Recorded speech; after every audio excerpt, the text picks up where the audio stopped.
What's going on, everybody? This is the Uncanny Omar, and today I'm joined with by two awesome people that love Hawkeye as much as I do. So that's what we're going to be talking about is Hawkeye episodes 5 and 6, and then the series as a whole. So to my right is this lovely lady with the amazing X-Men sweater. Listen, this Christmas sweater is iconic, okay? Very It's good. awesome. It's awesome. I like that it's got different heads on there too, and not just Mm-hmm. Wolverine. Pretty interesting that they went with the Colossus. Right? Colossus There's is like the Wolverine. curveball here for me. There's Wolverine. Can't get away. So who are you, lady? Yes, so I am a cosplayer as well as a relatively frequent appearance on this channel when it comes to talking about Marvel TV shows, movies, and Matt My Ex when we get around to bringing it back. But yeah, I do a whole bunch of costumes, whether it be comics, movies, anime, you name it. That's exactly what she does. That's right. And you can find her on Twitter, Instagram, everything. Yes, everything. Facebook, Twitter, Instagram, TikTok, everything under. I'm gonna get backwards. Oh, I did it this time. Under this username, the only thing is on Twitter. It is a 0 because someone took the O. All is forgiven. My apologies. You have a wonderful sweater. I told him my aunt got me this, so I have to wear it like once a year for proof. All right, and down below is this gentleman, Moose O. Is that how you go? It's on TikTok. That is, yeah. Got in one. All right. Yeah. So tell us a little bit about yourself. Well, I am a TikTok creator. I predominantly, focus on comics as well. I'm a big fan of Marvel. I'm kind of an omnivore when it comes to comics, but I am most comfortable on the Marvel side of things, especially the X-Men side of things as well. Although, as for my reason for being here, I have a soft spot in my heart for Clint Barton. He's a human disaster, and I adore him. And I was very pleased with the show, so I'm happy to talk about it at length. All right. So just in case you haven't seen it, we are going to be talking about spoilers. So I'm actually going to put that little ticker on here now. So just spoilers as a whole for the entire series. We are mainly going to be talking about episodes 5 and 6, but the series as a whole, just in case you haven't seen it, and be forewarned. All right, let's do this. Look at that. 3 a.m. in the UK, but I can do this all day. My man, happy to have you here. It's the holidays, right? Nobody sleeps. Okay, so episode 5, man, way to kick it up a notch. We see what happens with Yelena, Black Widow. We find out that she was also snapped out, which I didn't get that in Black Widow the movie, right? Because we didn't see her that much towards the end. Yeah, it was predominantly. I mean, we basically kind of went from her saying goodbye to Nat before she leaves to go, meet her kind of untimely end, and pick up presumably after the fact. Although I guess we didn't know until now just how far after the fact. We knew that, again, post-credit scene that it was because after she had died, but I guess, not really realizing the context of how Yelena went through that intermitting 5-year kind of, blip. And we get to find out why she's doing work for hire too, because when she comes back, it's like the entire 5 years have gone by. There's no longer a need for all this. So that was really cool. And I just need to add that no matter what Florence Pugh is in, she just steals the show. She was amazing. Yes. The I'm in love with Yelena. It's fine. Yes, absolutely.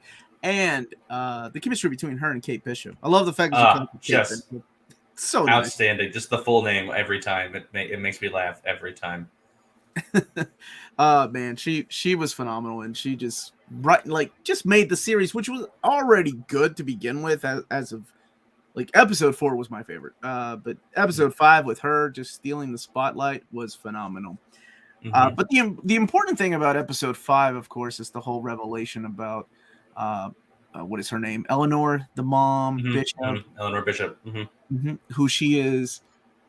Who the big guy is, like, the big reveal at the very end, it turns out, which is something that we've all kind of have thought it was going to be, and that's of course the big reveal of the Kingpin. right? He's the big bad. Mm-hmm. You see, a cell phone shot, and it makes it so much better when it's the Kingpin that's played by Vincent, who played him in the Netflix series. Now, I don't know. I can just assume that this is all taking place in the same universe, but that's just an assumption. I mean, not to cross stream spoilers on this one, but I will keep it sort of mellow, and I will say, given certain events that happen in No Way Home, it is seeming to indicate that the Netflix series, or at the very least the events of Daredevil, are canon. Yes. I mean, okay. How do I put it? Yeah, because you're right. I don't want to talk about No Way Home in case people haven't had a chance to see it, and it's not available everywhere, right? Because different countries have different restrictions. I don't want to go the Ralph Boner route anymore. Right? Thank you. I want to go. No, give me what I wanted. You don't have to flat out say this is your Netflix, cast, but I'm good with this. And the fact that, well, let's move on to episode 6. The fact that we get Kingpin acting like Kingpin in the Daredevil Netflix show, right? All of episode 5, I was screaming. Like, every time something would build up, I'm like, is it going to be Fisk? Is it going to be Fisk? Is it going to be Fisk? And then it wasn't, and I was like, oh, I need to stop getting my hopes up. And then the photo at the end, I was like, yes! Like, I thought, like, especially when Echo went to the parking lot, like, every turn of that entire episode, I was like... Well, it's just been like a very nice, subtle build to them reintroducing Vincent D'Onofrio's Kingpin, like from the Echo stuff in episode 2, I want to say, or was it 3? I think it might have been 3. Yeah. In her flashback with him, like you only see like a hand and a chuckle, but even that is enough to be like, oh, that's Vincent D'Onofrio. Like that is like unmistakably like that's him. Okay, I was the same, right? Because I was like, okay, obviously they're being, comic book readers. You're like, okay, Uncle has to be Kingpin, right? Because that's the ties they have in the comic books. There's only one person that can play the Kingpin, and I'm going to be pissed off if they recast this person because he was perfect. Yeah. And so there was always hope, right? Like, it was always like, okay, they're going to bring back Vincent to replay the Kingpin, and rumors were there, but you know how rumors go. Sometimes they're a big letdown. Mephisto and all that.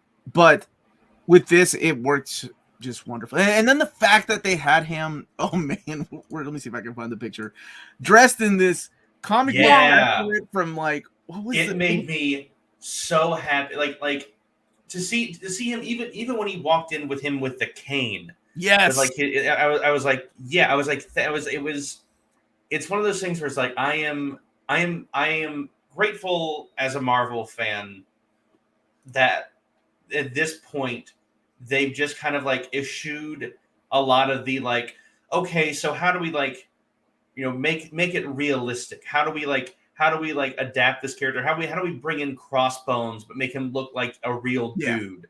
And they've just kind of been like, okay, we built up enough, we can just start doing things just straight from the comics and like not have to worry about anyone being like, but wait, how does this work? It's like, no, we can embrace the fact that it's a world full of superheroes and people can like, you can get in some of these more comic accurate costumes and like behavior like we get to see kind of later in the episode too. I think, right. It's like, I've learned to separate these comic book adaptations, from comics. Like, because if I was stuck with comic accurate costumes, then X-Men would have been a turnoff for me. Like the leather outfits, just no. I want to see bright yellow and red. Like, where is all the? So I've gotten used to the changes that they made, and I'm okay with this being a different medium. But it does make me happy when they throw in little Easter eggs like that from time to time. And this was from oh my gosh, is it Family Business? Is that the movie, like with Mark Waid? Yeah, I love that. I thought that was cool because I immediately could tell that was the costume that we're going for. but yeah, then we get to see him act the way the Kingpin acted, and turns out that Eleanor's husband, they were in debt to the Kingpin, and that's why she had to do some favors for him, including trying to get. This was a little bit of a convoluted story, but that's okay. Trying to frame the murder of Swordsman. I throw it on him. There's some little like kind of like you connect the dots to the audience in it, but from what I could like kind of piece together, what I think it is she straight up killed Armand. I think she killed Armand with the Ronin sword, and then used the fact that she was with Jack, who is literally all about swords, as a perfect patsy to take the fall for that and like put him in charge of That's awesome. I love that so much. But I think I'm gonna put it kind of like tied him to like the Sloan Industry stuff. And like to basically like kind of like purely with Jack to take the fall for when she made a move against Armand. And it worked, right? Like in a weird way. I wanted to have Lady Mask, Madam Mask in the show. I was sort of at first. I remember when the first trailers are coming out before we like fully established like the cast, and the brief glimpses of Vera Farmiga in the show. I assumed she was going to be Madam Mask. Yeah, we all did at first. But I am actually I'm more glad about her role in the show as just Kate's mom, as being more than enough and more than nefarious enough to kind of like, and also like what like for when she gets arrested, like what a thing to say to Kate. I've been like, is this what heroes do? Get their moms arrested on Christmas Eve? Like, wow. Like, way to throw the guilt trip on your daughter. It's like big Mother Gothel energy. Like she went straight to like gaslight girl boss. Like, it's like not taking responsibility for it. Pure and again, in a talk about like having like claim responsibility and like accept that there are consequences, and it's like immediately refuses to accept the consequences and tries to put it on Kate. So in this episode, there was a lot in this that I really enjoyed. There was the big fight. There was the mini fight between Yelena and Kate again, and it all started in the elevator. I thought it was awesome, and then you get the reveal of Kate's costume. Very cool, very very cool. And we'll talk about those costumes here in a little bit because you brought up costumes. And then we get the big fight between Yelena and Clint, and then you get like the tracksuit mafia, which holy crap, I didn't realize how many of them there's a lot of them, and that was awesome. That's what I wanted to see, the fight. All the trick arrows were so good, man. Yes, the trick arrows, what the hell, that was so fun. The pin particle arrow that does making a return. The magnetization arrow that like hit with all like the poles to get their guns away. Yeah. Oh my gosh. It was. I mean, goofy as it may be, like handbook guide to the Marvel universe. All these little mini arrows appeared. Yeah, like between just all the trick arrows and the really cool 360 shots of like Kate and Clint back to back, like that scene was just, oh my god, it was so good. Like I could just sit and rewatch that.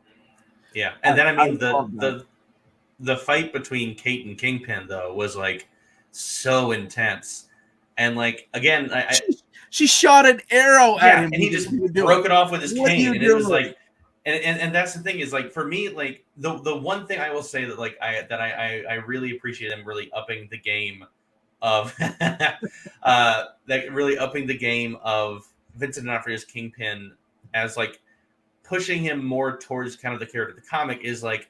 In Daredevil, he is very physically formidable. Like we all remember, those of us who have seen the show, we all remember his history with car doors. But like for him in this one to fully rip a car door off, and like really kind of up the game of like his strength and his durability was just like, oh man, that fight.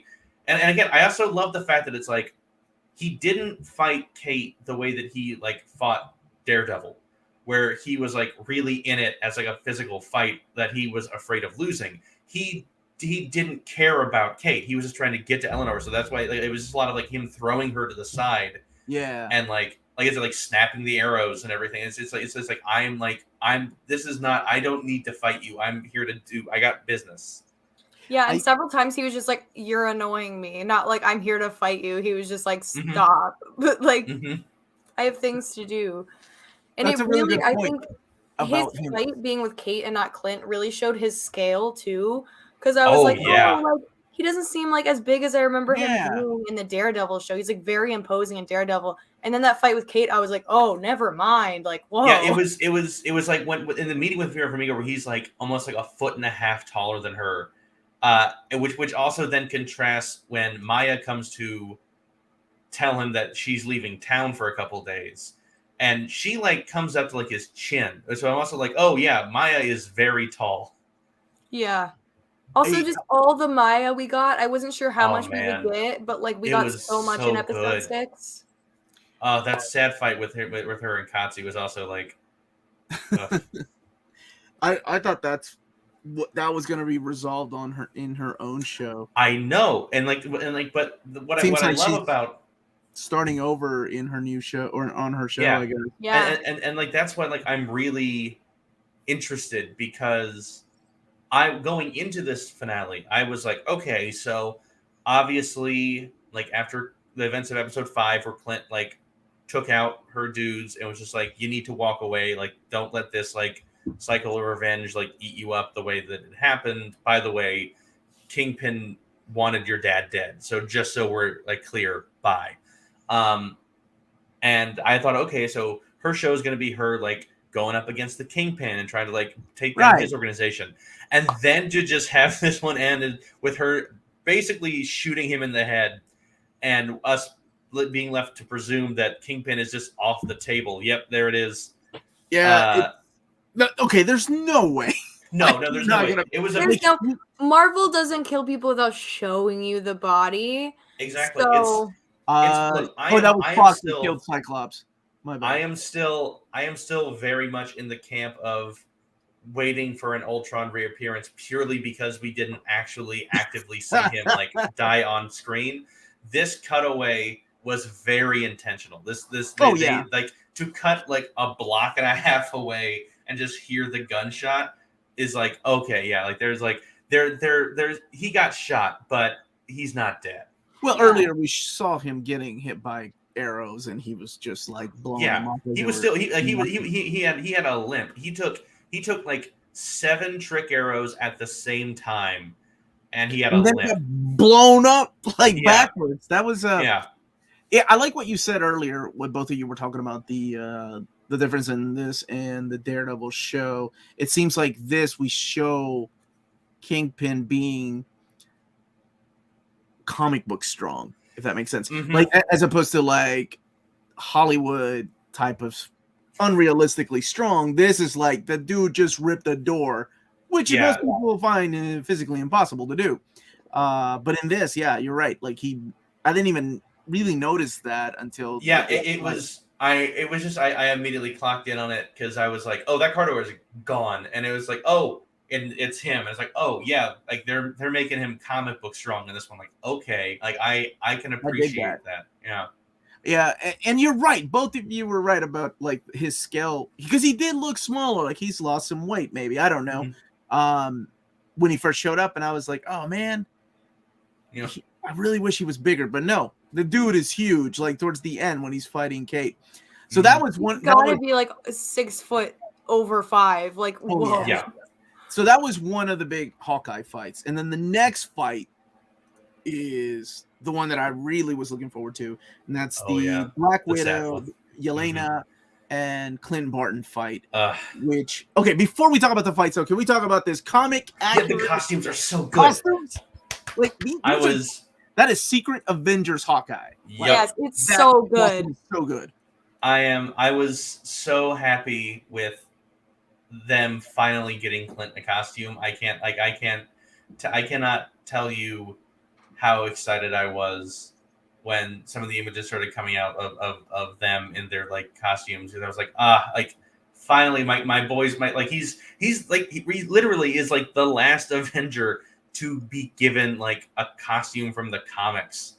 that is just like, oh yeah, that's a comics one, because like almost everyone from the jump, like you you got had an like Ultimates one, right? Like an Ultimate. you had like you had Ultimates, but like it's Ultimates Hawk. Like I like Yeah.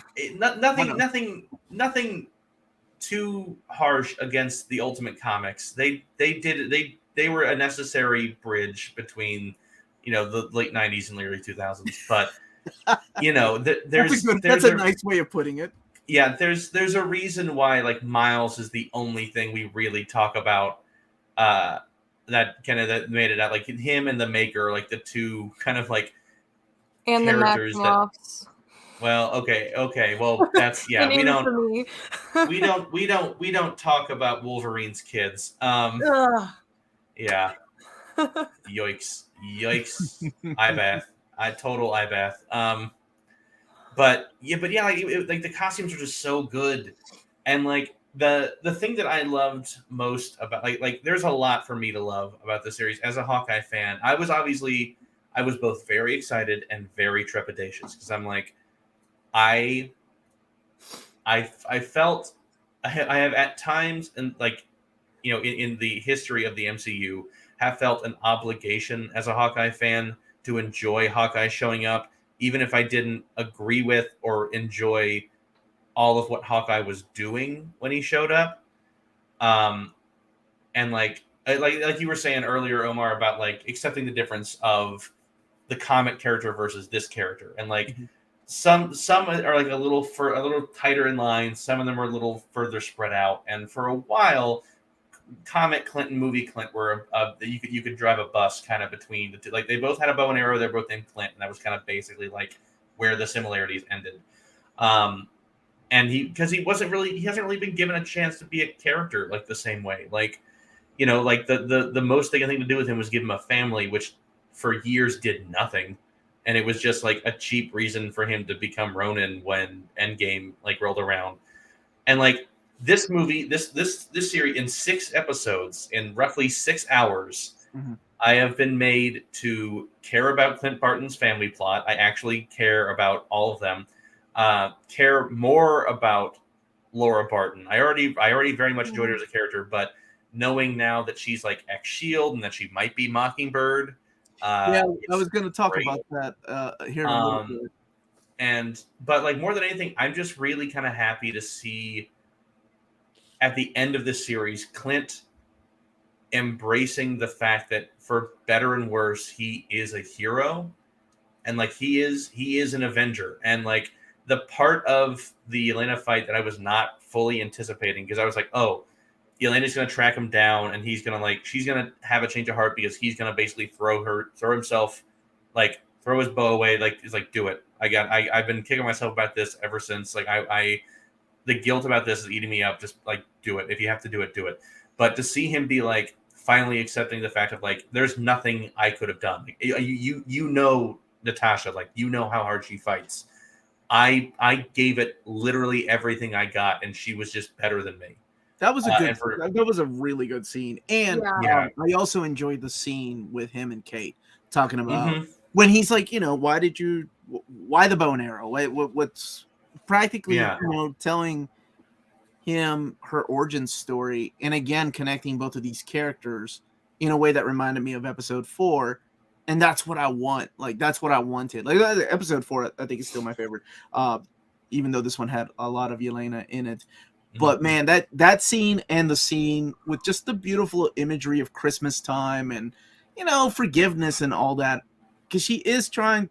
This is the guy that she blames for killing her sister, and I thought it was wonderful, like the way that it ended, and then you get this nice shot of her, with him helping her up. Yeah, that was nice. That was good. It was well done. Yeah, like everything past their like secret handshake whistle when he like reciprocated it was just so unexpected and amazing to watch unfold. Because I really expected like Kate to have to swoop in and save the day or something with how the fight was going, and then for that to be the turn it took. Like, honestly, it was such amazing character closure for 2 characters all at once. Like, I felt so satisfied with not only Yelena's arc, but Clint finally coming to peace. And it was just, the writing was so good. Well, it's also just like, it piggybacks off of like like the last we saw of Yelena was her like coming to terms with Nat and like ending on good terms, and that being the last she would ever see of her sister. And then again, like not knowing much of anything about what Natasha was doing outside of what was in the press with her stuff with like the Avengers and everything, and again can kind of rationalizing a story in her head of like, oh well, she forgot about me, like and so like she was off, like you see like in the Black Widow movie, she's like, you were off being an Avenger instead of like you completely like kind of like abandoned me. And so yeah, that moment where Clint talked about how it's like she taught me that whistle because she told me it was your guys' whistle, and she talked about you like all the time. And to see that like moment of like it breaking Yelena, about being like, oh no, she did, and it's like, okay. So I both like and don't like that. I feel like the whistle, to me, like felt a little forced, like almost like a retcon. Like, yeah, she talked about you all the time, and she taught me a whistle behind the scenes. I don't know how I felt about that because I mean, in no time during the movies, I mean, based on the screen time that they got together, would there ever be any time for her to sit there and do that? Like, no time would it ever come like naturally in a movie. Behind the scenes, sure. So I don't know. It felt like a little like, okay, they're gonna do the whistle thing, and that's how he's gonna win her back. So I don't know. I both like and don't like that. I'm not sure how I feel about it, but I did like the outcome, and I love the scene with her and Kate Bishop in the elevator. I thought that was nicely done.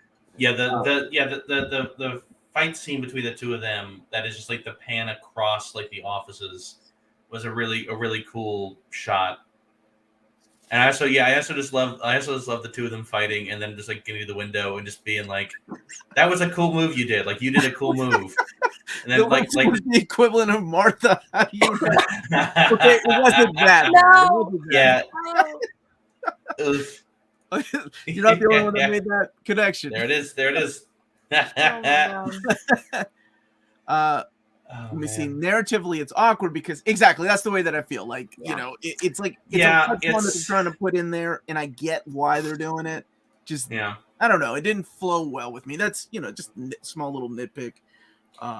Can we talk about how feral they let swordsman be? Because I love him just cackling and like hacking into people in the street. Finally get to see him. Loved every second that we got.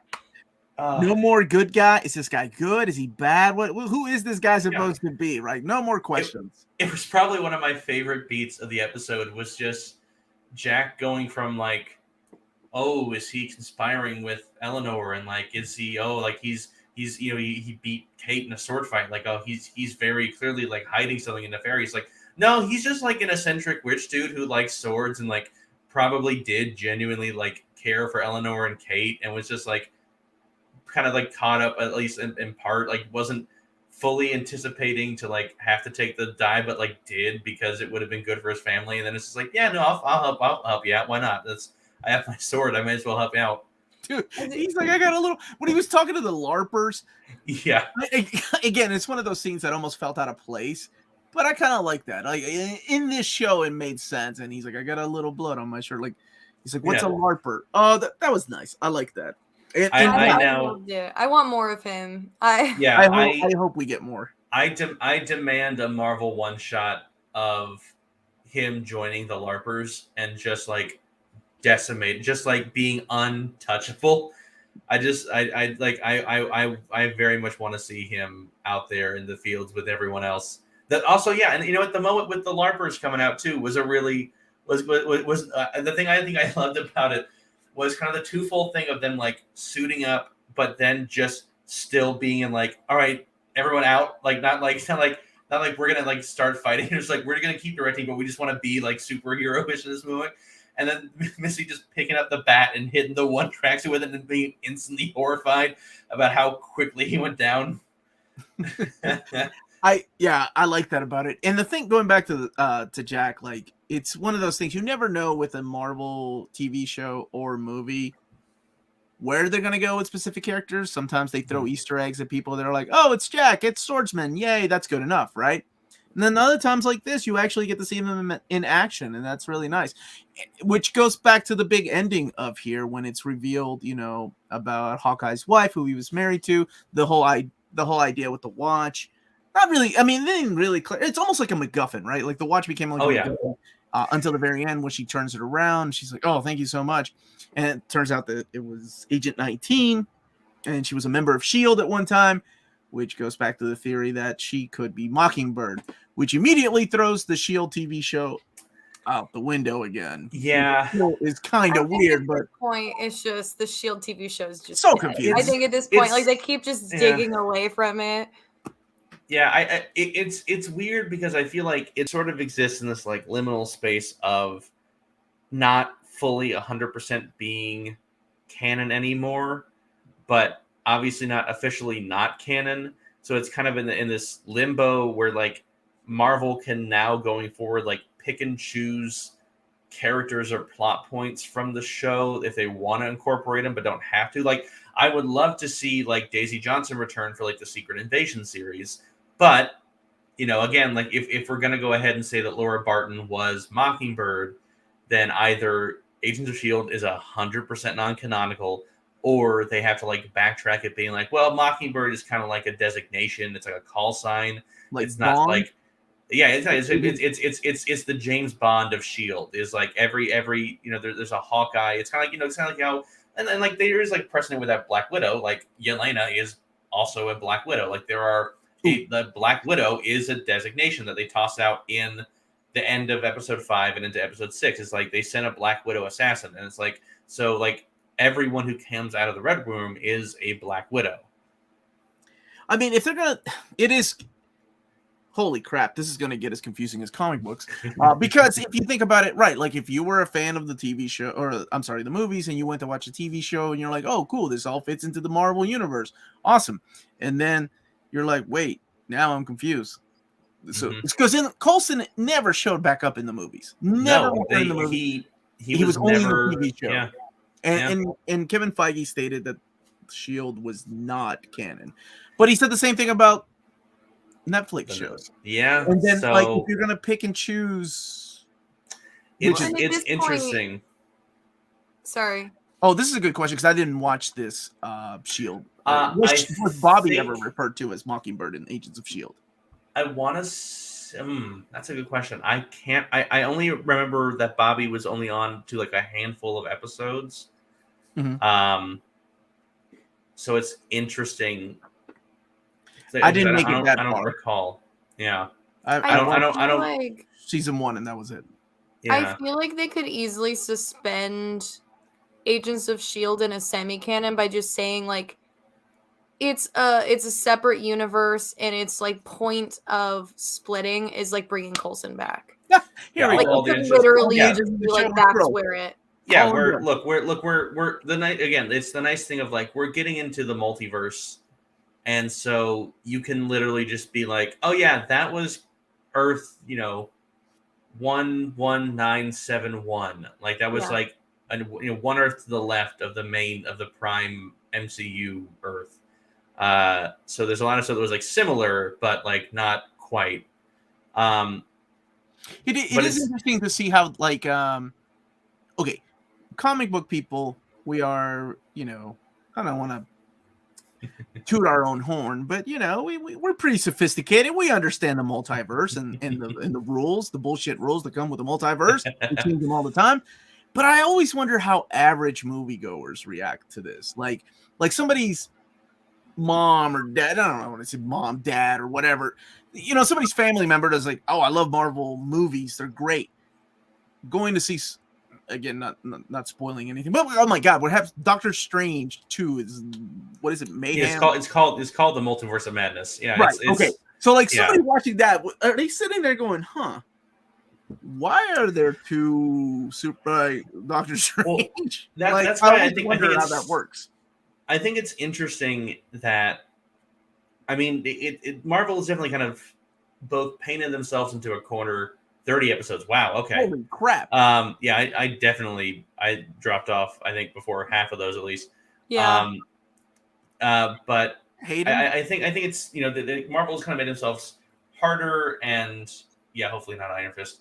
Yeah, we don't want to cast that. Good point, Project Viking. But I think it's one of those things where it's like if you're going into like watching the movies without watching the Disney Plus shows as well, like the Disney Plus shows, I think something that they learned with Agents of S.H.I.E.L.D. and with the Netflix series is that if they want to tell a big interconnected stories using the TV shows as well, they have to for real connect them into the universe. And I think that was like a partial issue. Like with Agents of S.H.I.E.L.D., I feel like they just wanted to do so much of their own thing that it didn't make sense to leave them beholden to what was going on in the MCU.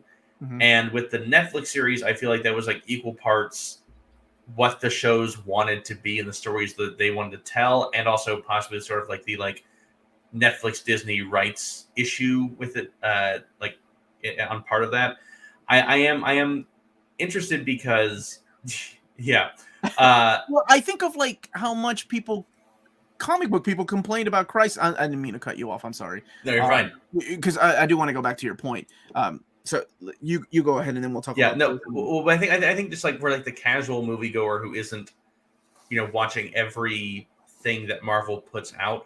I think something that they are doing and something that like was like touched on and like briefly kind of like folded into No Way Home, and something that I'm sure will also once again be further touched on and explored literally in Multiverse of Madness, is I feel they are wanting to make sure that they like reiterate, in case people haven't watched, like say Loki, for example, that they really try to like make a point in the movies that are directly dealing with the multiverse to like take a minute and just be like, hey, this is the multiverse. Like, this is like, generally speaking, this is like the concept of the multiverse. And usually having like, like a character, an audience standing character be like, what is a multiverse? And they could be like, well, the multiverse is this. So for the for you, in case you don't know as well, this is what the multiverse is in this context. It's an interesting concept I never thought I would see in the big screen. And I never thought it would be successful because it's so convoluted and the rules are constantly changing. And even comic book readers were, when Crisis came out, they were like, wait a minute, what? And what do you mean Superman Silver Age is gone? What's happening? Where's my Superman I grew up with? This is a new Superman starting over. Like, it gets a little confusing, but it is a nice loophole of like, hey, we're recasting. It makes sense. Well, right? Yeah, and that's like kind of like that. I think the nice thing about Marvel's multiverse versus DC's multiverse is that with DC's multiverse, yes, absolutely, I would love to see Detective Kate. With Marvel's multiverse, they have never had the same kind of like universal reboot that DC has had a couple of. So the nice thing is that like most of the big events hold up in canon along the timeline. And so they can just be like, yeah, it's, like what's different about you, or like they can like kind of just like, yeah, pick and choose what characters they want to bring in when and how, and just like write it off as multiverse. It's like it's a kind of a beautiful Deus Ex Machina. This character, like you were saying, like with recasting, oh, this character looks different. Well, that's because this is the Iron Man of Earth 969. Like, this is like, that's why he's here now. And it's like, yeah, okay. I think it's gonna be interesting when it's okay to talk about No Way Home, because even as a guy that watches all this and reads all this, I always have the same questions when rules are set. But wait, then how did that still happen if this isn't still what? No, I can suspend my disbelief, and I realize comic book science is a lot different. It's just interesting to see it play out in the big movies. Okay, so the series wrapped up really nicely. I love the way it ends when she's like, how about Lady Hawk, one of my favorite movies. I know people hate it, but I love that movie. And she's coming up with like different names, and he's like, what did he say? Something like, I got an idea or something He's like like, that. I have an idea, and they pull an Invincible and just title card it. Nice. Oh, what a nice thing. And then we get the ending of like the after credits is the actual Steve Rogers the musical. Okay. Which, if you find hilarious, that's awesome. I think it went on a little too long, but I do appreciate that they did the whole thing. Like they actually wrote a musical. I love that the post-credit scene was just the entirety of the Save the City number. Not because I necessarily love the number. I think it's fun, and I think it's very indicative of like, oh yeah, this is basically what a Avengers musical would look like if Scott Lang were a consulting producer. But I love it because it gives the story a chance to just be like, yeah, that was the end, and we can just kind of like sit with the ending for a little bit. It doesn't do the thing that Marvel is constantly doing of setting up the post-credit scene has to set up, and so like you basically like are already like pushing whatever the end of whatever you just watch out of your head because you're so focused on like what's coming next. And so it like, unlike literally I think every Disney Plus series so far, just kind of like gives the chance to kind of like end and be like, this was the story we wanted to tell. It had a beginning, middle, and end. And while these other characters will definitely be showing up later, and like, you know, we know Echo's going to have a series, like that's already been announced, but like we don't need to just like right. Yeah. I feel the same way. But I'm not a fan of musicals. Yeah, so. but it was just like it's nice of the even to not be like, okay, yeah, it was a Hawkeye story, but now Echo. It's like, no, it's a Hawkeye story. We want to give these characters their due. They've been through a lot. Like we've told a story with them, and we're gonna really make sure that we end it by having you focus on, you know, the characters and the story, and not just, okay, what's next. It's refreshing. I agree, because they've been doing that so much lately, and it's kind of frustrating. Like WandaVision just immediately setting up for like, oh my god, is this going to be secret invasion? What is this going to be? And then Black Widow being for Hawkeye, No Way Home having some stuff that's going to connect. I mean, it's true. It kind of like, at least for me, like I walked out of No Way Home more excited for the next movie than I was for No Way Home. So you're right. It kind of was a nice like let you sink and actually enjoy. And that's the way it's supposed to be, right? Like get excited for the next thing and get hyped up because it's only months away. And you're right. Maybe it had a little bit to do with that. Maybe it had to do with the fact that I'm not a fan of musicals. I didn't need the whole thing there. I appreciate it. Like I said, damn, that's some good detail. Like they actually wrote this thing, like thought it out, choreographed it. Holy crap. And I thought the exact same thing as James Abel. The Black Widow in the musical looked a lot like Ødfel. I agree. I thought so too. I'm gonna have to zoom in. I'm gonna be like, the resemblance is uncanny. It was. I had to do a double take. I thought it was you, and that's why they flew you out. So this is why I was gone for a while.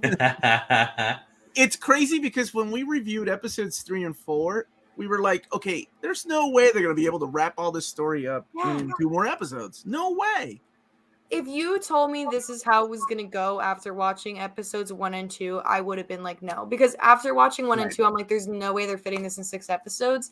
And they fit a lot more than I thought we would get in 6 episodes. Like we were talking about earlier, and I think Justin was saying, I thought they were going to end Echo's story with her in the parking lot being like, I know. I didn't think we were going to get her talking to Fisk. I didn't think we were going to get her coming back and fighting or confronting Fisk. I thought all of that was going to be her show. Like we got a lot more with her. We got a lot more closure with like Kate. Like I did not expect that much out of a 6 episode story. Yeah. We have him back home with his family with Kate for Christmas. Like kind of weird, right? Like how it all. I think it's a weird feeling because again, it's like, you know, WandaVision, Falcon Winter Soldier, and Loki. Like Loki literally ended setting up the next season. Like literally, it ends on a cliffhanger into the next season.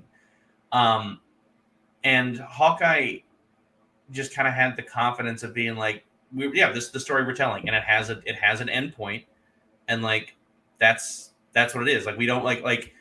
Yeah, we can trust the fact that like Kate Bishop is a popular enough character that we will be seeing more of her, and we'll be seeing more of Clint and everything.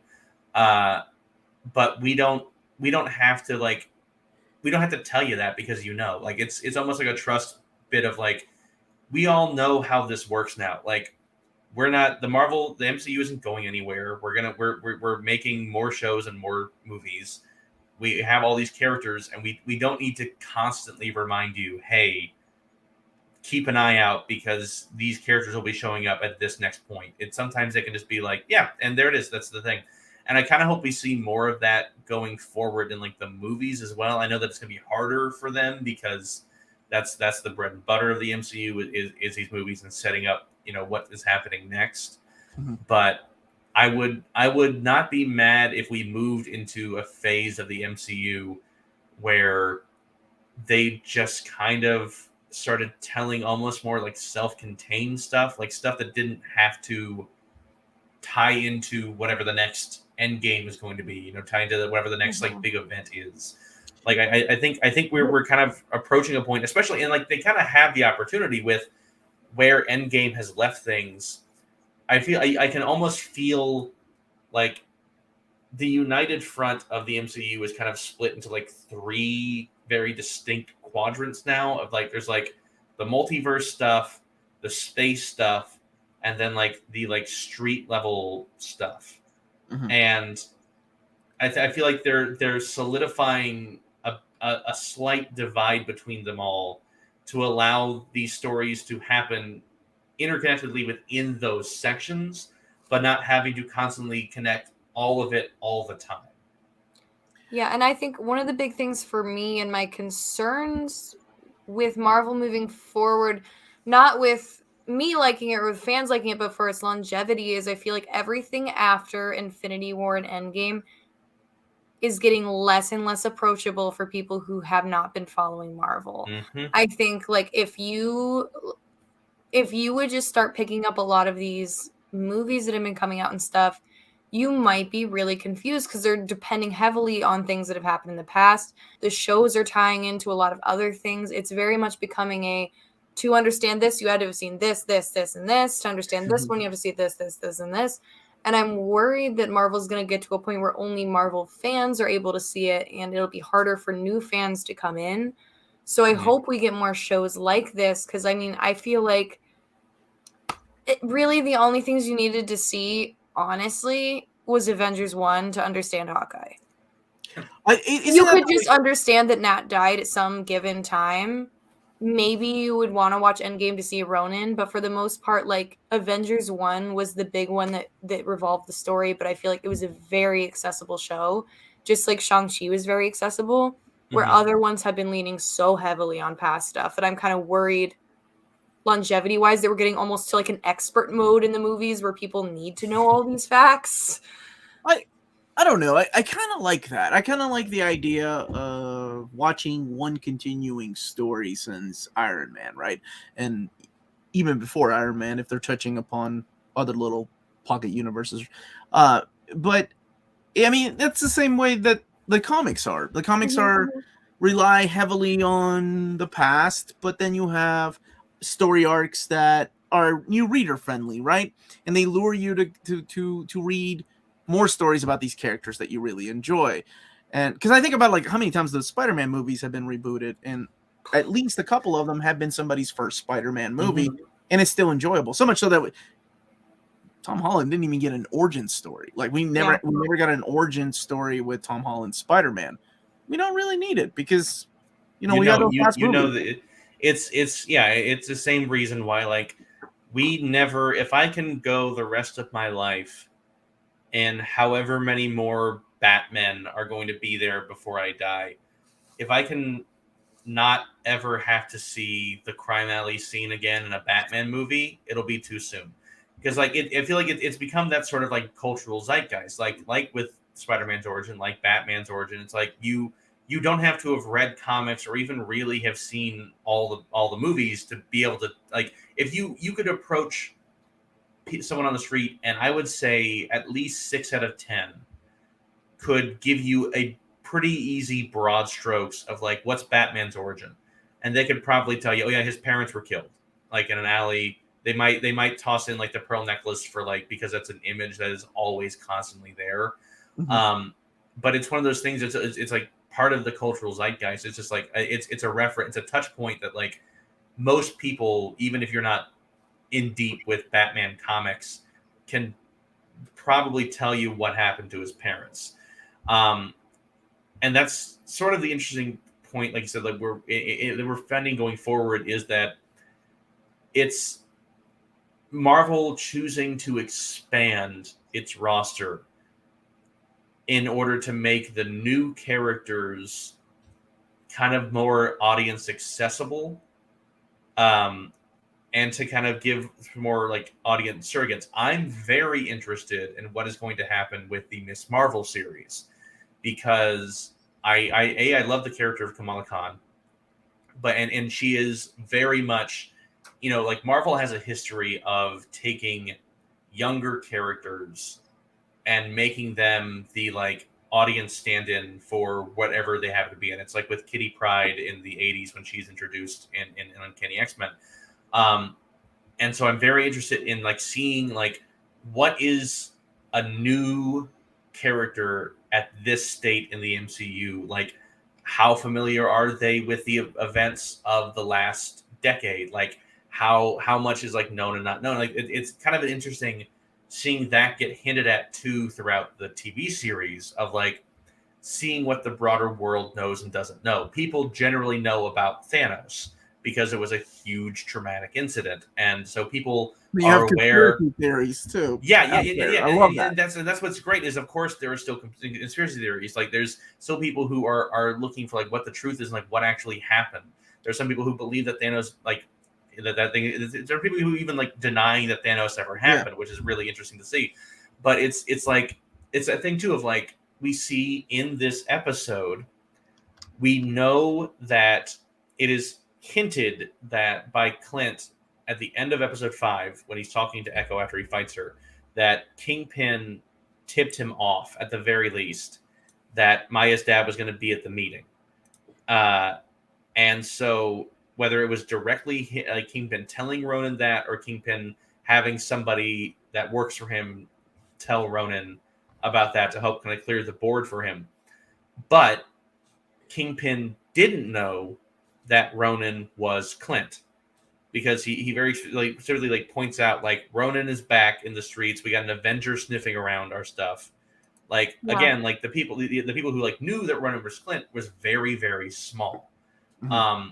And so it's interesting on like those levels. Like, again, like the only people who know what happened to Nat are Clint, if you want to get technical about it, Red Skull, and like presumably the like small number of remaining Avengers that Clint told when he got back with the stone. So like that's why like Yelena was able to be manipulated to attack Clint, because very few people actually know what happened to Natasha. All they know is that Hawkeye and Natasha went to space. Only Hawkeye came back. Yeah. And like we got a taste of it in this show, and that's what I liked, because we had a girl who grew up in a time where New York and Avengers 1 heavily impacted her life. And she's supposed to be like my age, right? So when we move to Kamala Khan, who's going to be presumably probably middle school or high school, okay, that makes her growing up in what, Ultron era probably? So what does she remember? Does she not remember the invasion of New York? She looks up to Carol. Is it going to be a similar thing on how like Kate's looking up to Hawkeye? Is it going to be different? Is she going to be more of a celebrity instead of a hero? She's like, also been off-world for the formative amount of her childhood. So, like, how much does she remember? Because, like... Yeah, that's the interesting thing is, like, where we're at with MCU Kamala Khan is, like, yeah, Carol hasn't really been around for her to idolize. Like, she was gone and, like, through, like, the 90s, and then, like, left, and then only came back for Infinity War and Endgame.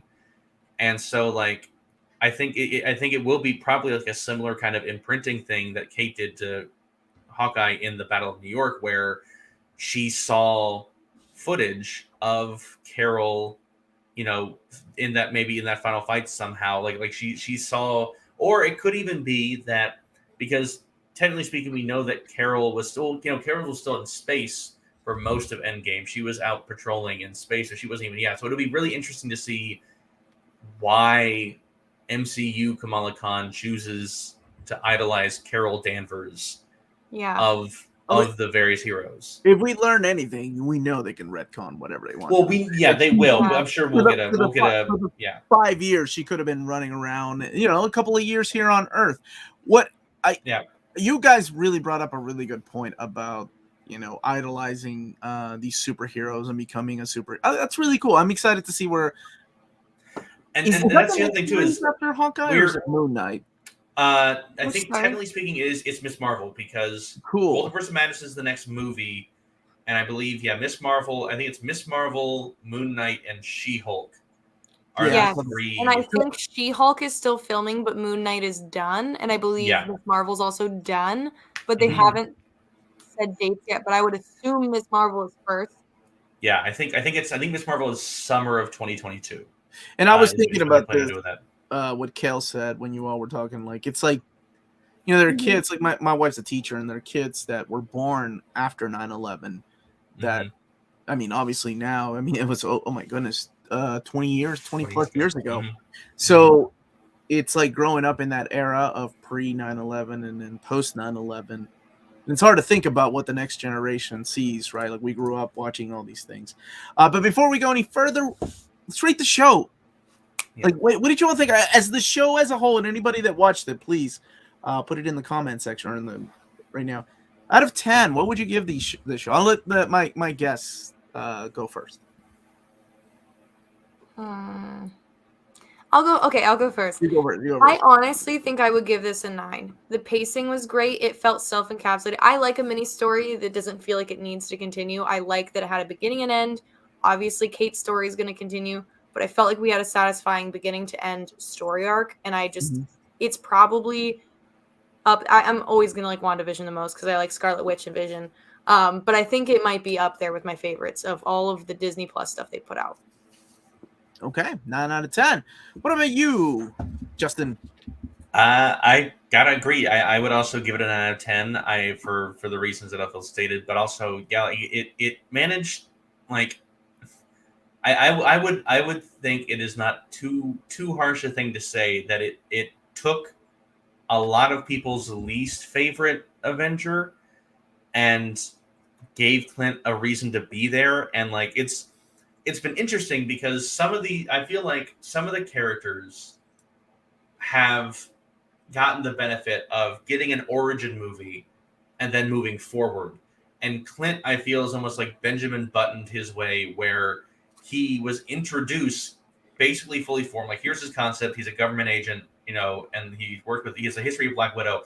And like, as time has gone on, you found out kind of more and more about, if not necessarily where he came from, who he is, and like the kind of person he is. Like again, like you like, I am always constantly of two minds because like Age of Ultron is a loaded movie in terms of opinion and how it is aged, but it is also still, I think, the best movie for Hawkeye that has been about. You really get to see Hawkeye more, like not just because of the introduction of the family, but also just like, again, like all of his stuff in Sokovia is great, and is like you really kind of get to see more of like, okay, like you get to see him act more because he's mostly mind controlled in the first Avengers movie, and like it's not really until the actual Battle of New York that you get to see more of him being himself. He's briefly in Thor, and then you really kind of get to see him step up a little bit more in Age of Ultron, and then he's basically not there until Endgame. And so I think just more than anything, like very happy to see Clint finally kind of get his due and get to see them do something with him that makes him matter and makes him consider his actions. And like, you get to see like a lot of the like feelings people have, like oh, like, so he gets off like being running scot-free. It's like, no, it's not scot-free. Like it's like sort of a realistic thing. Like he was a government agent, and he was more or less, although he was kind of going rogue, he had operated in such a way that the government could very easily just like be like, well, he was only going after bad guys, so we're not going to arrest him. And then he helped, fight Thanos, so we can't really help, arrest the dude who's saved the world multiple times.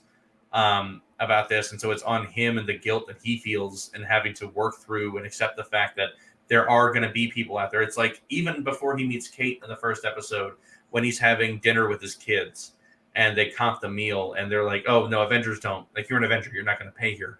And like, you can see how uncomfortable he is with the notion of anyone looking at what he has done and being like, but you're a hero. And he's like, I don't feel like a hero. And so to watch him go from like, I'm not a hero, you shouldn't idolize me in episode 1, to like, we are partners, we are equals, Kate. Like, you're coming home with me, you're part of my family now. Like, it's a huge shift in character, and it's subtle, but it's big and it's important. And I think that was the one thing I was hoping most for the series, and it nailed it.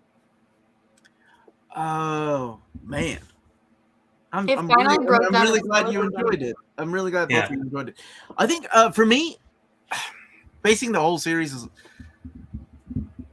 I think 8.5. I really enjoyed it. Like, it was a little bit of a slow start, and I really didn't dig the choreography in the first couple of episodes. It really picked up with episode 3. Episode 4, like I said, probably my favorite of the whole series. The last 2 episodes were solid, bringing back the Kingpin. Really good special effects for a street level type of show. 8.5. Probably, I mean, almost. I think deep down I'm also with Ødfel. I loved WandaVision just because it was a different type of show with a bit of a slow burn, but the payoff was phenomenal. But this is probably, I mean, it's up there. It was better than Loki. It was definitely better than What If. Was there any other TV shows after that? Oh, Falcon. No. Falcon and Winter Soldier. Didn't dig that one that much either. But this one I thought was great. I thought it was a phenomenal, like you said, it was a good way to bring this character, almost in the way that like Black Widow did with the Black Widow. Yeah. Sorry, I mean, Panther, right? We didn't get that much of it's a weird way to do an origins type of story, get to know these characters well after they were introduced. Everybody, let's see what we got here. We got 9.5. People seem to really like this one. 9 out of 10. 9 out of 10. 8 and 10. Still not Halle Berry's Catwoman. How dare you? 9 out of 10. 9.1 out of 10. 8.5. Very surprised by the show. Haley Steinfeld. Yes, she was so good. She's great in everything. Yes. She's phenomenal in everything. Yeah. Again,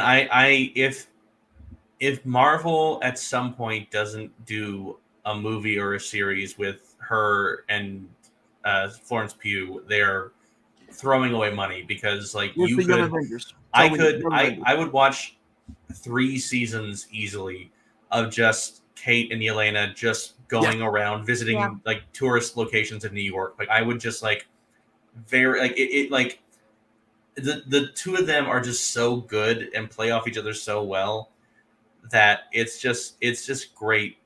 It's just so good. They really do make things better. I'll say that. I could listen to her say Kate the Bishop for like 2 straight hours. Like, honestly. Yeah. Oh my gosh, yes. I'd watch them just sit down at a restaurant, eating hot sauce on their mac and cheese. Gets an 8, 9 out of 10. What's up, Max? I can't believe you're up, dude. It's like 4 o'clock in the morning over there. 8 out of 10. Loved it. 9 out of 10. Now, have either of you rewatched it yet, or are we all on our first watch through? I'm still on my first. Twice. I gotta sit down and rewatch it all. I'm very interested in seeing 7.5. the difference of, like the weekly feel of it versus like sitting down and watching 6 episodes in rapid succession.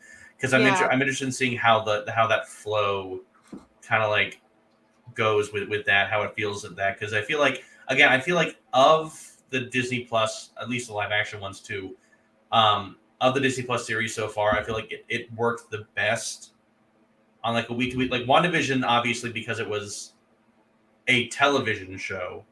In the decades changed. Yeah, in the decades, like with utilize that in a really cool way. But I think in just like the way that like an episodic weekly TV show feels, this one felt the best going week to week. It felt like the progression of time worked. This I would have liked to have seen instead of the musical. This I would have been okay with, and still a nice little closure. I was hoping at the end of that musical number they were going to flip and it was just going to be Kate and Yelena eating popcorn in the audience. Like, I wanted that so bad. But no, back to what you were saying, I agree. Like I loved WandaVision as it was coming out, but binging it because I watched it all, and then when the last episode came out, I watched episode 1 to the end, and that was the first time I saw the last episode, and it had a really good flow. And this one I feel like would be similar, so I was wondering if either of you had done it yet, because like I would like to sit and also watch all 6 and see how that flows. I've only seen the last episode twice, because just to make sure I didn't miss anything, and but I haven't seen the rewatched it. When does okay, so we got a little bit of a break then, because Miss Marvel doesn't. We have 5 months. Oh my gosh! Unless they new put Marvel something earlier, yeah. Yeah, unless they surprise drop it all. The only we got the behind the scenes making of this and of No Way Home that they'll drop, and then outside of that, there is no currently slated TV show or anything dropping before Multiverse of Madness in May. And I wonder if that's on purpose, because like we've been talking earlier, like some of these things lead into could be TV shows. Do they have Star Wars shows coming out? Because I think they do. Book of Boba Fett comes out next week. Yep. And so I think that will cover at least into February almost. Mm-hmm. I don't know how many episodes it is. I don't know if it's 6 or 10. And then I think there is possibly another Star Wars show after that, but I don't think there's no current Marvel stuff. Shoot, I forgot. I haven't watched the anime one. The Star Wars is really good. Mm-hmm. I haven't seen a single episode. I need to get on that. Filling that void with Boba Fett. Mm-hmm. Or Sex and the City. I don't know. I will say I don't know if they're gonna push the release date or not. According to the emails I've been getting, they pushed the premiere back because it's not safe to hold one right now. Because the premiere for it was supposed to be January 4th. And they said they're pushing it back to an unannounced date. So I don't know if it's still going to drop online and they're going to have the premiere later for some reason, or if they're going to push the whole show. But that'll be interesting to see as well. I'm not going because it's the beginning of the year. Very soon. But as far as like what I'm hip and privy to, I don't know if the show is getting pushed back or just the premiere. Because there for a while it seems like we were getting a new Marvel thing like all the time. It was like month after month we were like getting a movie, we were getting a TV show, so that was really cool. And HBO Max will have Peacemaker in January. I forgot about Peacemaker. Thank you. Guys. Thor 4 or Doctor Strange 2? What are we most excited for? Ooh, tough. See, this is. I mean. Ødfel's girl is going to be in Multiverse of Madness, so I think I know where her heart is on that one. I am split. I'm equally excited for different reasons. Because like on the one hand, I'm very excited to see Sam Raimi's Doctor Strange. And getting to see more Wanda, getting to see America Chavez show up. But I'm also really excited to see Jane Foster Thor in Love and Thunder. And it's Taika directing, so you know it's not going to go the way we think it's going to go, right? Yeah, I am real curious because again, it's also also Sam Raimi directing Doctor Strange soon. So these are my two favorite franchises in Marvel. I'm very excited for this year. Omar knows my unpopular opinions. And you're still here, so I'm okay with it. Yeah. Like I think Doctor Strange might be my favorite Marvel movie. Seconded only to Dark World, Omar. What? Like it's Doctor Strange, Dark World. So for me, like I'm very excited. I think I'm more excited for Doctor Strange just because it's been a while since he's had a movie. Where I feel like Ragnarok wasn't that long ago, but I am also very excited. Like Taika Waititi's been tweeting out like it should be illegal for them to let me make this movie. So I'm like, what is this man doing? What does that mean? Oh, I know. But I'm very excited for both. But I think Doctor Strange I'm a little more because I want more. He hasn't had very much shine. He's been kind of a plot device for 2 movies in between having his first and now second. So I'm ready to see like a movie for him. I'm really hoping, and I'm assuming everybody has seen the trailer of Doctor Strange 2 because they made it they put it out there. I'm really hoping that they use Wanda as a villain. Well, I mean, what look, I thought they were gonna do at the ending of WandaVision. Here's the thing. I know that the trailer does not inherently set her up to be one. No, we have a what if. Yeah, we sure do. We sure do. Even though that was a good episode. It was honestly, it was probably my favorite episode of What If. That one, the Doctor Strange one, was probably my favorite. But I will say that like there is like there's a shot in the trailer. I think it's when we actually see Wanda in her full like Scarlet Witch costume, where she's doing magic of some sort, and you can see that her fingers are black in the way that Agatha's were when she would do magic. Okay. So my like called shot. I'm still standing by that. My I don't think it does. It doesn't really. There's like a line reference, but the line reference is, I believe, literally pulled from a trailer of No Way Home. Is it? So it's not like it's not a whole like. Here's what I would say. I don't think there are any events shown in the Doctor Strange trailer. Hey, that would directly spoil No Way Home. I think you could fairly safely watch it without it ruining No Way Home at all. And I will even say, if you do want to watch it and you really don't want to know anything about No Way Home, just mute the entire opening until the scene with the broken watch is over. It's literally the sound bites at the very first scene. Yeah. Yeah.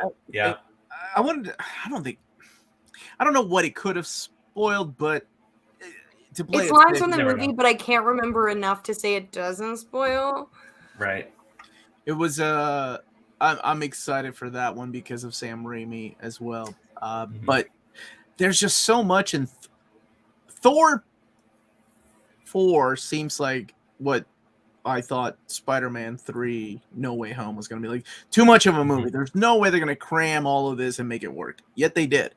And I'm excited to see how they do that with Thor, because you have Guardians of the Galaxy. You've got, oh my gosh, what is his name? The God Bomb story arc. Gore the God Butcher. Yeah, thank you. Gore. You've got Gore. Christian Bell, right? And and you got Jane Foster. And then you still have to deal with Jenny McCarthy hella, Omar. Yeah. I'm going to remind you every time we talk about this movie. Well, what is her name? Melissa McCarthy. McCarthy. Hella, yeah. Don't get your McCarthy mixed up. I am so excited for another dramatic reenactment of the events of Ragnarok. I am that part still makes me laugh every time I see Ragnarok, of just the Loki dying in Thor's arms as the choir of children sing makes me laugh every time. I'm just like, Unbridled Taika has me just so ready. Like every time I see stuff from set, I'm like Thor and Acid Walkings. Thor looking like Thunderstrike, man. This movie's gonna be crazy. I can't wait. I have to agree. I think Wanda being a villain isn't out of the table, because if you remember, like the No Way Home trailers portrayed the plot being completely different than what the plot ended up being. Oh yeah. The misdirection was huge. Also, Doctor Strange not disciplining her from Westview is kind of a red flag that she's not gonna atone at all.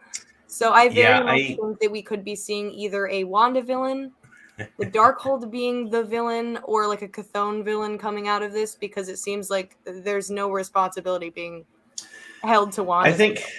I still think that the kind of the bent that the movie is going to take is that as they traverse the multiverse, they will end up in a world with an older or grown up Billion Tommy, and it will be a world that she doesn't want to leave.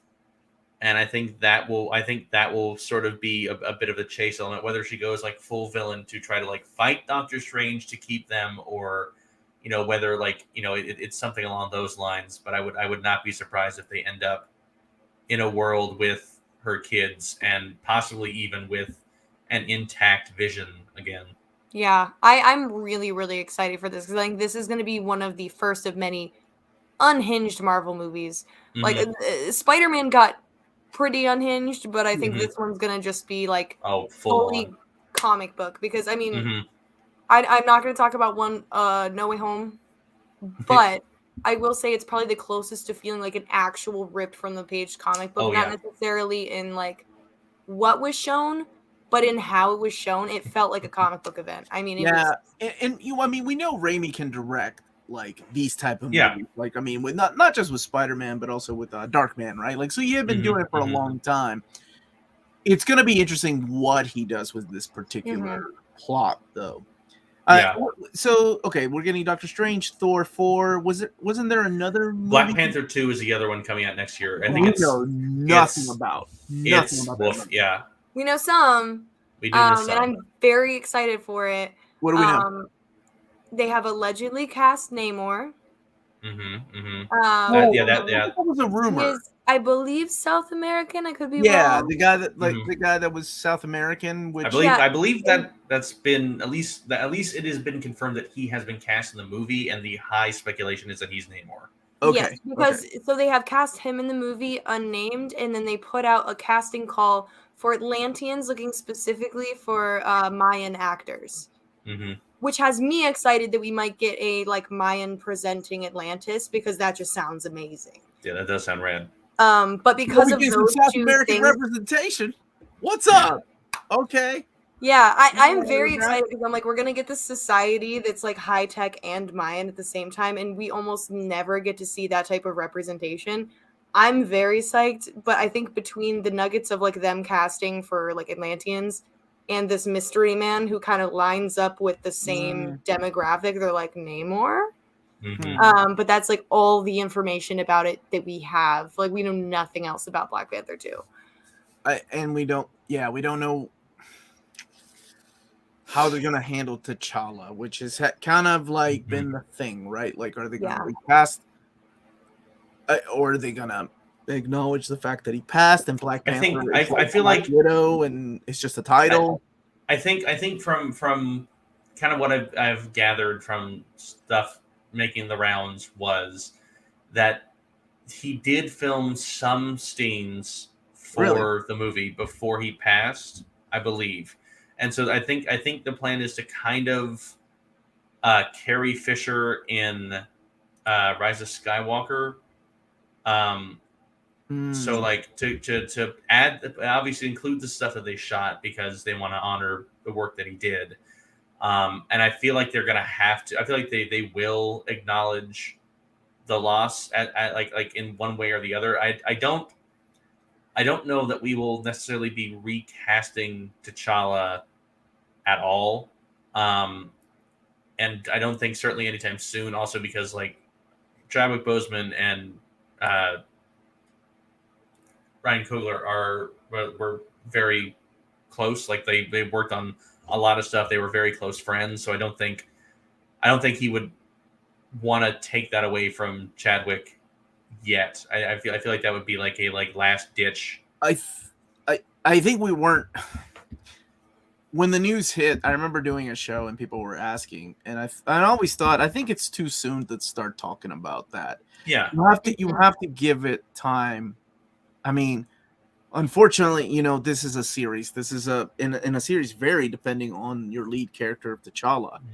So, I mean, probably they're gonna recast, even though Kevin Feige said no at first. But I thought he went back on his word and said, well, maybe we can talk about recasting, which is you're almost gonna have to do to continue it, right? Because I mean, then some people were talking about maybe his sister Suri becoming Black Panther. I have no idea where she stands. The actress rather stands with Disney at this point. Yeah. So I don't know what's gonna happen with that. I'm excited. It just really sucks, when you lose somebody that young for different reasons. But of course, he was carrying this movie. So I think the benefit we have here with the multiverse is giving them the opportunity to honor Chadwick, to do a nice send-off tribute to the main universe, Black Panther, have a door open to another universe T'Challa down the road if they want to continue T'Challa's story specifically. Have another door for a multiverse open to bring back Michael B. Jordan if they wanted to go that route. And they do still have Letitia as Shuri. So I think the nice thing here is they're able to, if they want, really do a nice send-off for Chadwick and still continue T'Challa's story in the future if they want through multiverse. Yeah. It's not going to be great, but at least they don't have to like recast and not acknowledge Chadwick's passing or commit to not recasting. Like they have this nice situation now where they can let it breathe and they can let it rest and they can honor him and then come back in a couple of years and decide if they want to continue. What about Morbius, dude? I forgot. Let me tell you that the Sony verse, it is so confusing, and I can't talk about why Spider-Man-less Spider-Verse. Yeah, because I can't talk about it without talking about No Way Home. No. Here's what I will say without talking about No Way Home. The thing that I am the only reason I am truly interested in it is because the trailers have been intentionally confusing as to what Spider-Man's universe he is in.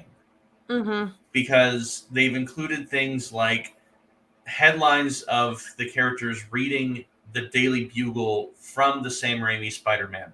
We've seen the Oscorp and the Horizon Labs from the Garfield Spider-Man, and we have seen in the trailer Michael Keaton as the Vulture from Tom Holland Spider-Man. So right. I don't know if they're like trying to just like, ooh, what could it be? Or if they're trying to like build off of like No Way Home and just like this option of a multiverse.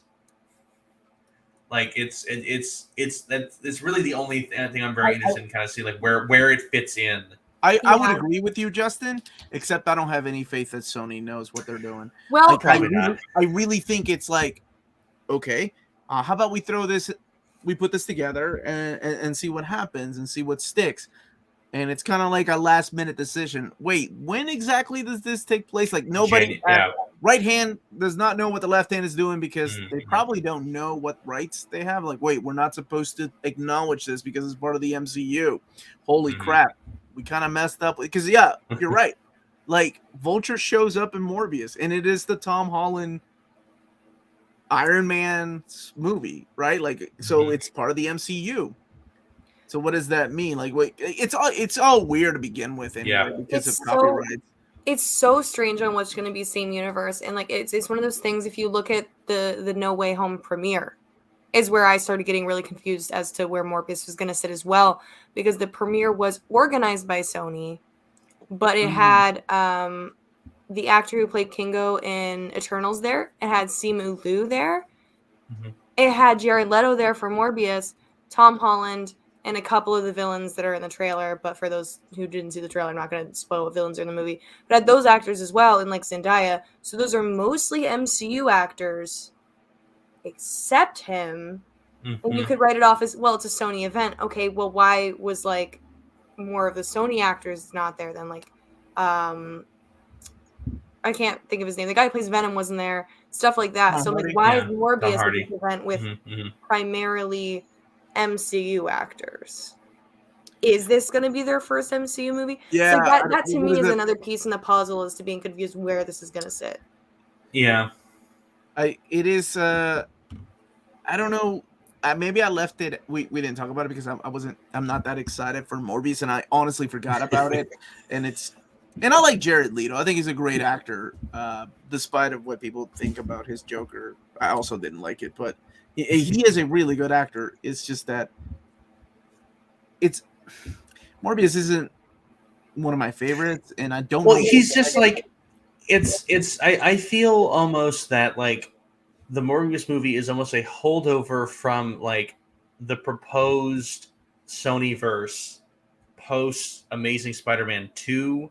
Where like we were supposed to get like a Black Cat and Silver Sable movie, and we were supposed to get like a weird prequel movie where Sally Field's Aunt May was revealed to have been like a secret agent. before Peter was around. And like they had this whole idea, and it's sort of like it feels like Sony is trying to like build a safety net of like Spider-Man adjacent characters, Right. so that if they're ever able to fully get control of Spider-Man back, they have these characters they can throw at him that they don't just have to introduce and do an origin for in a Spider-Man movie. What's up, Cyclops? I hate reading your name, but you just super chat it. I haven't seen you for a while, man. You would have to. I'll say it. Don't worry about it. Cyclops is better than Wolverine. Yeah, not. I'll say it. Yeah. What is wrong with you two? He's a good leader. Like Wolverine. He's my like boy. Wolverine. Look. I love Wolverine. I love Dang Wolverine. But like, I have come around. I have come around hard on Cyclops as a character within the last couple of years. He's not my favorite Summers brother, but I respect Cyclops as a character. I'll give you that. Havoc's pretty good. I'll give you that. Maybe he's talking about fantastic. Vulcan. No one's ever talking about Vulcan no more. I'm sorry. No one. I'm sorry. No one Are you is talking about Adam Extreme right now? Look, yes, Adam X the Extreme is terrific and due that will always be for more of a comeback. But like, yeah, poor Gabe. Just no one cares about him. Couldn't they really care tried less. Something with the reboot to get us to like Vulcan, and I'm like, I loved him as a villain. Like to me, he was like Marvel's Superboy Prime. Overpowered Puss Boy is like my favorite type of villain because he has no idea how strong he is. He's just whining for no reason. He's got all this rage. He's such a good villain, and then I don't know what Hickman is doing with, but that's a whole different. Here's God, not to get on a whole. I can get on a whole Gabriel Summers tangent. My long and short of it is that I do think it's very funny how they introduce him in Deadly Genesis and then immediately kick him off world because they're just like, okay, we have this character, he's gone. Back to whatever else X-Men stuff we were doing. And Alex, Lorna, you guys can go up to space and deal with him. We're just gonna keep doing, decimation stuff down here. Like you guys go take care of that. Colossus, my dude loves Colossus. Colossus is top 10 for me. I love Colossus too. Cyclops, fan of his sister. I will say this about Cyclops is that unfortunately, there has been a lot of writers and editors that just didn't know how to treat the character properly. And a lot of that has to do, going back to a lot of the editors during the, how do I put it, X Factor relaunch, right? Like, or the launching of X Factor. They wanted the original 5 back and the whole, wait, he's married. Not anymore. There have been a lot of Cyclops slandering runs, and it's very clear when a writer does not have a grasp of what Cyclops needs to be. Mm-hmm. But Cyclops in the hands of a good writer is just some of the best X-Men in my opinion. I will also say that if you're looking for a really good self-contained single issue of Cyclops, the J. Edidin written Marvel Snapshots X-Men that is Cyclops focused is really, really good, and I think makes a strong case for like this is what Cyclops is and why he is. And when you just try to boil him down to he's like the rule stickler, the boring one for Wolverine to act like a bad boy off of, that's when you're like, oh, you messed up, Cyclops. It's like there's I have in going back and rereading stuff in rereading like the Adventures of Cyclops and Phoenix and like rereading like the Uncanny stuff, like going through Dark Phoenix. It's like there's a lot of really, really good Cyclops, but the problem is that he is just loyal to a fault to Xavier and his dream.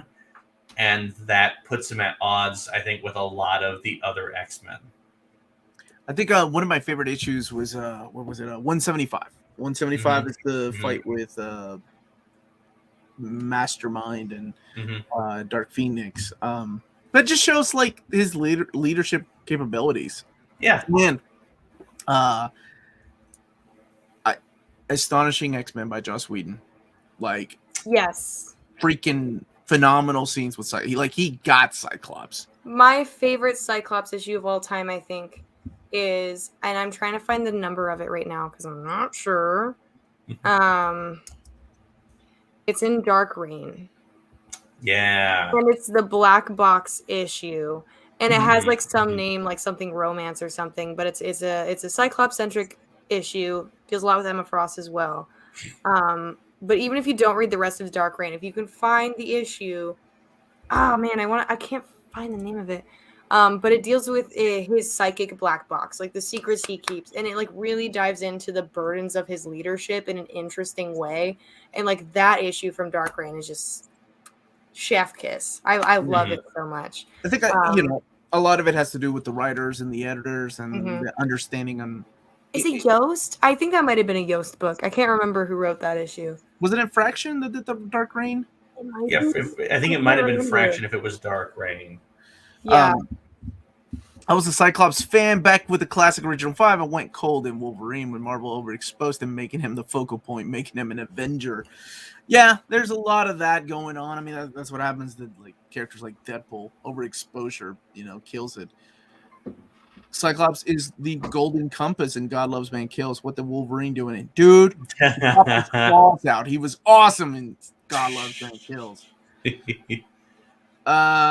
Nobody ever respects the best X-Man. Forget me not. Man, okay, but like I'm telling you, like I have loved the Dawn and Reign of X era. I've loved this Krakoan era that we're in. I think it is one of the best X-Men eras kind of across the board. And I cannot wait for Destiny of X. There's the books that have been announced. Kieran Gillen coming back to do Immortal X-Men and dealing more with like the Council and like why Magneto is apparently leaving the Council. And speaking of Forget Me Not, of the Legion of X, that is going off of the Way of X miniseries that Cy Spurrier wrote. And like that team is just bonkers because it's like Nightcrawler, Legion, Dust, Blindfold, Pixie, Juggernaut, and Forget Me Not. Wait, Juggernaut? Juggernaut is on the team, and in like the solicit, which again I think it was a timing thing too, because the like last page of the like Way of X, like the Onslaught Revelation, is laid out the same way that the current like layouts they're doing for the Destiny of X book announcements are done, but it was done first. Yeah. So I think that was like another one of the timing things that COVID and everything threw off. But yeah, Juggernaut is apparently coming back and being welcomed on even as like being mutant adjacent, because if it feels a lot like these like X-Men adjacent and mutant adjacent characters are starting to be brought back into the fold. Like the other crazy thing, I am a huge fan of the Morrison X-Men run, and I am very interested in seeing how and why Cassandra Nova is being added to the Marauders. Yeah, what? Who's writing Marauders? That's Steve Orlando has taken over from Jerry Duggan. Yeah, with Jerry Duggan. He's hit and miss. He's done some phenomenal stuff, but then other stuff. I loved his Midnight Apollo stuff. I trust him with the team that he's assembled, because I think it's interesting, because it's like almost like the fall off run out of X Factor and Hellions, because Quanon is on the Marauders now, as is how am I blanking? Dakan. Isn't And Tempo on it now too? Tempo is on it now too. The Somnus, the character that made their debut in the Pride special last year, is actually going to be seen in action in this one. And then in like one of the like solicit images for Marauders, apparently Cassandra Nova is going to be joining them as well, which is such a wild thing. Yeah.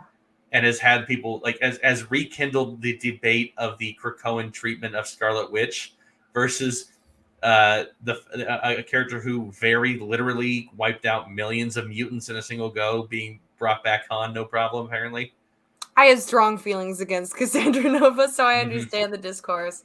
Do we Hmm. know who's writing Knights of X? Yeah, or Knights of 10? I don't think so. I would anticipate that is going to be Teenie Howard. I feel like Knights is the like successor book to Excalibur.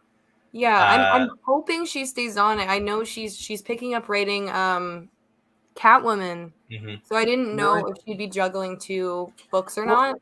I will But I think say Catwoman is monthly, so maybe. Yeah, could be. Teeny Howard's writing style, man,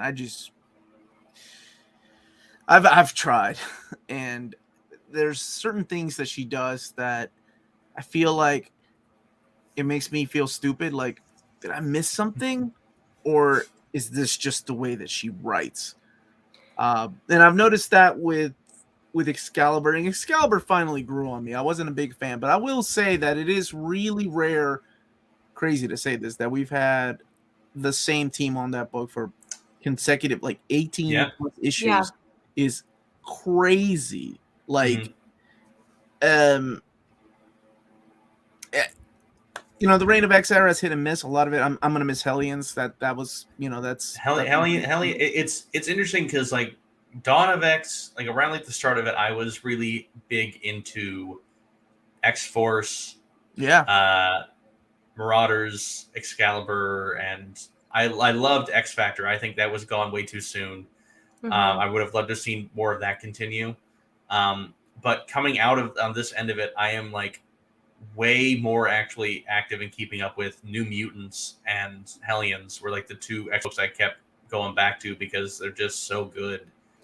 New Mutants took a while because they changed writers like 3 times. Well, yeah, But the first like 8 issues alternated between yeah. Ed Brisson and Jerry. I think Jerry Duggan and I you know Yeah.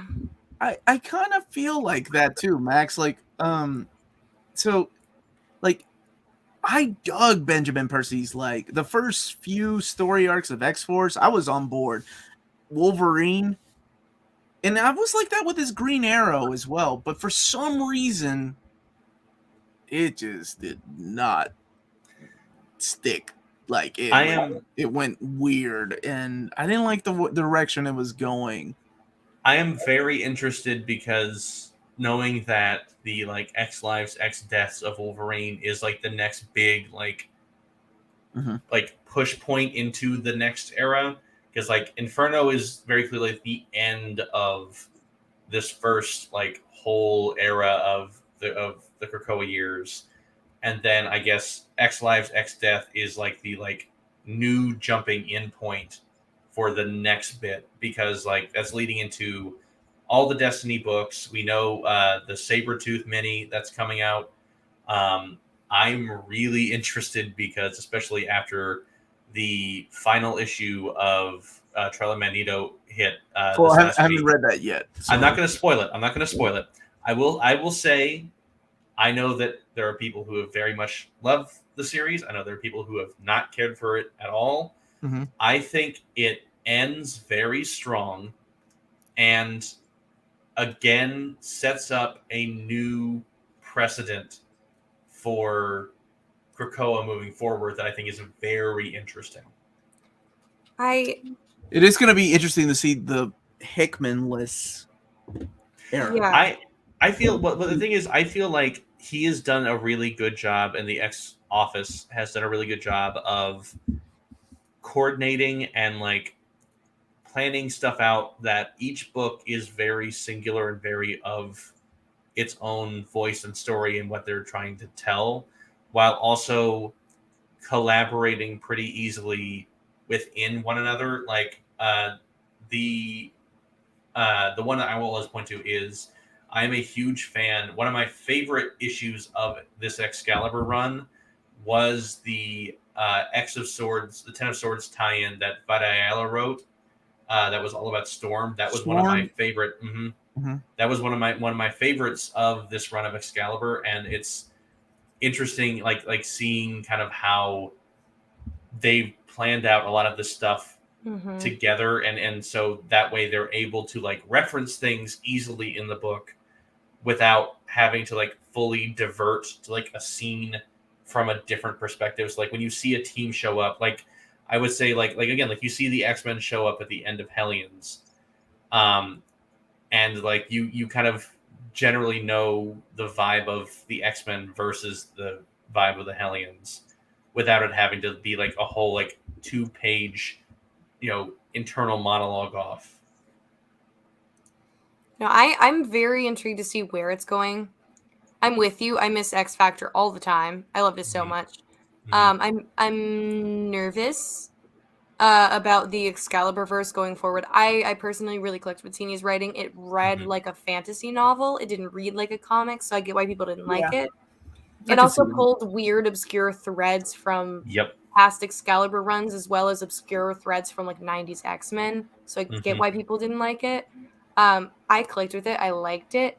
I haven't heard anything about who's writing the continuation in the Knights of X. And I'm nervous that she might be off the books and she seems to be pivoting towards DC. I mean, good for her. But I'm nervous that if some other writer is taking it, the tone shift is going to be a lot because she had a very unique voice on Otherworld, and the story was far from being completed with the war getting set up. I think it might go to another writer just because of the way that all the different titles, like X-Men Red, I think is Al Ewing, because Sword is getting canceled.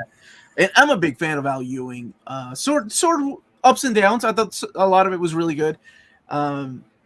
I'm interested to see where this era goes, right? Because we're all waiting for that. The shoe to drop? Well, how do I put it? Let's go back to Sentinels fighting the X-Men and Apocalypse. I mean, we're all waiting for that reboot to happen eventually. It's just that. I mean, that's like the way that like Inferno 3 ended was I feel like another big pivot point, and I think I saw earlier today because Marvel released their March solicitations that they released the cover of, I think it's X-Men 9, and it shows like the Orcus team like sitting within the chambers of the Quiet Council, and like Nimrod is there, Omega Sentinel's there, and you just see like some discarded, some like you can't quite fully make out which mutants it is, but there's just like it's like things are broken and on fire, and there's like bodies like around, and it's just like them sitting at the Quiet Council table. So I am really interested. Like there's a lot that's kind of being set up that I'm interested in seeing where it's going and what payoff is coming. It seems like people have seen you on TikTok. Yeah, you were on TikTok as Moose_0. Yeah, Moose O. Moose O. I like that. Well, we'll have to get you back, man, to talk about X-Men. Happily. It's been a lot of fun, and this can keep going all night. But I got some traveling tomorrow, and I gotta go read to set up for my video tomorrow. But I do want to thank you both for joining me today. It was a lot of fun to talk about Hawkeye. To see, we're all under the assumption that we want to see Kate back as Young Avengers, her and Black Widow, the new Black Widow, Yelena. That would be really good. But yeah, you are more than welcome to come back. Maybe we can have a next talk after I read Inferno, because I haven't read that yet. I'm waiting on the hard copy to come out. I read Trials and I haven't read Inferno yet. I will say this. Of the two of them, I feel like Trials, again, I would say read all of Trials in one go, because I feel like it being kind of the way it was released, I feel like it works better as a cohesive as the story that it is, the 5-issue like miniseries that it is. Inferno, each issue I have to because like each one I am like jaw on the floor like I haven't been since like House and Powers of X. Like it is Jonathan Hickman's swan song to this era of the X-Men, and he is leaving a trail.